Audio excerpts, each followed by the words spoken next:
गाडी हिँड्ने बाटो हो यहाँ हेर्नु भिर तल भिर हेर्नु अनि माथि हेर्नु भिर अब पुरा हुँदैछ भालुपाहाडको है साथी 1 महिना अगाडि मैले भिडियो हालेको देख्नु थियो होला नि हेर्नु बाटो यस्तो धेरै टुरिस्टहरू आइरहेछन् हैन अब यताबाट एउटा ठुलो गाडी आउने भने ठ्याक्कै यो बेलामा गाडी आएन नत्र नि यहाँबाट दुईटा क्रसै हुँदैन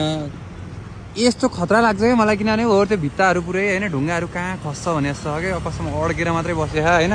चित्रो माथिबाट यहाँ बेला बेला एक्सिडेन्ट भइरहेको हुन्छ के तल हेर न तल भिर हैन यो बिचको बाटो यस्तो छ खुट्टा नजारिकन हिँड्न सकिन्छ त सकिँदैन अनि अब एउटा ठुलो टिप्पर आउने हो भने त्यो पनि भएन हेर्नु साथी हो तपाईहरुले मनै लगाउनु भएन यहाँ हेर्नु खोइ काम गर्ने मान्छेहरू यो बाटोमा यस्तो हुन्छ अब यतापट्टिको यो पनि त गर्ने होला त्यो गरिसकेपछि कमसेकम यता काम सुरु हुन्थ्यो होला तपाईहरुको कति लापरवाही देख्नु भएको छ नि बालेन दाइ